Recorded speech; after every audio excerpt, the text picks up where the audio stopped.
I'm heading to the Animationist Film Festival and I'm finally going to interview Gins Zibalodis, the director of Flow. That was me before screwing up big time in front of an Academy Award winner. Oscar goes to Flow. Gins and his team pulled off the ultimate underdog animation dream, an indie film with no dialogue that beat DreamWorks and Pixar at the Oscars.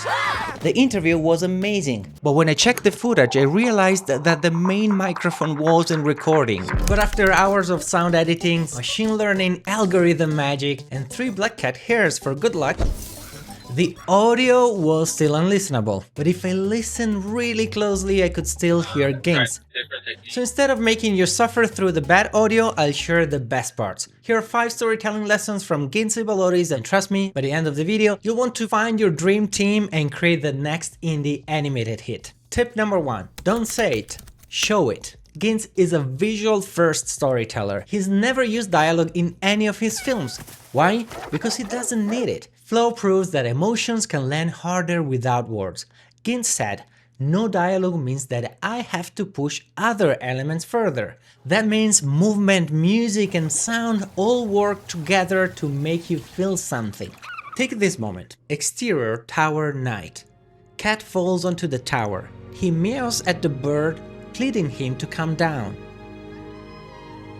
Bird looks at Cat but keeps rising away from him.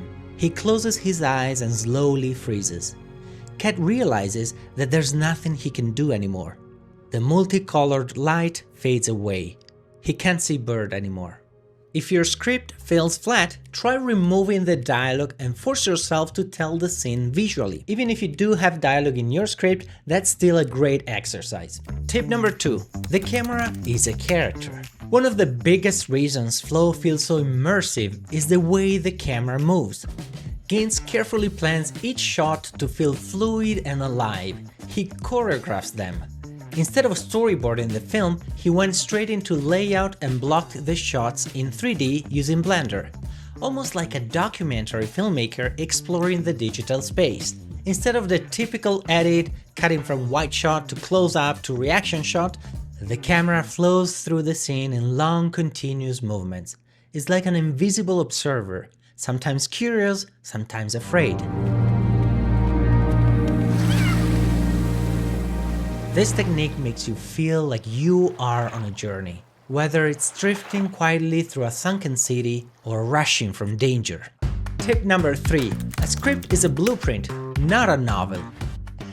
This is the entire script of the movie. Most animated scripts are over 100 pages, but this is only 30 pages long. Now that's mainly because there's no dialogue, but also because Gins knows how to write a good script. Screenwriting is not about how pretty the words sound on the page. It's about describing what you can see and what you can hear. A script is a tool, a blueprint, not a novel. Every scene in Flow is crystal clear because Gins writes with efficiency, not fluff.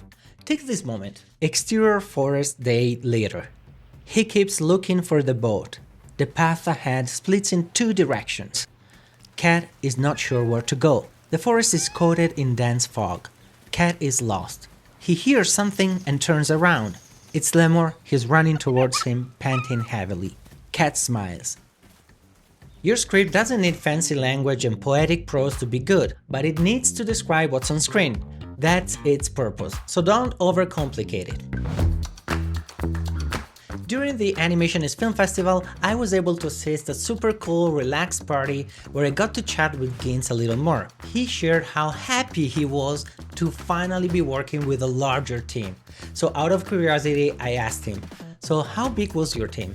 And he revealed to me that it was just about 30 people. What? That's amazing. I mean, he was so humble about it. And we all dream about big budgets and an army of artists, but that small team gave Flow its identity. So decisions happen faster. For example, an animator could send Gins a shot and he could tweak it in about 20 minutes, rather than waiting for approvals through layers and layers of executives. This is what makes indie animation so special, because at the big studio that could have never happened. Speaking of big studios, let's go to tip number 4. Don't wait for Hollywood's permission. So here's another cool fact about Gins. He told me that when he was younger, instead of spending money to go to film school, he decided to use that budget and just start creating a film. And later with other movies, when he didn't have a big budget, he found alternatives like using Blender for Flow, which is free. And that decision didn't just save money, it also gave Flow a distinct visual style that sets it apart from mainstream animation. A low budget and restrictions, they force you to be creative. So now it's your turn. Maybe it's that short film idea you've been putting off, a teaser, a pilot. You can start today. No excuses. Pick up the tools, gather your team, and begin. Before we get to the final tip, if you need help with this, if you're looking for your dream team, or if you feel alone in your journey to bring your projects to life, I invite you to join us at the Write for Animation Academy. It's a community of animation storytellers where we write together, get feedback, and support each other. Plus, you'll find a course on writing an animated short film that could jumpstart your career. So join us today at writeforanimation.com/academy. I even left a special promo below. Now, our final storytelling tip is about those raw moments that Gins was able to include in the story. And we covered this in a different video where we go beyond flow and reveal a storytelling lesson from each of this year's Oscar-nominated films. So it's 5 films, 5 lessons. The one from Memoir of a Snail is heart-wrenching, but it will help you avoid a big mistake that I used to make all the time. I hope to see you at the next Animation is Film Festival, and next time I'll bring an extra microphone. I'm Pietro, this is Write for Animation. Keep learning, and I'll see you there.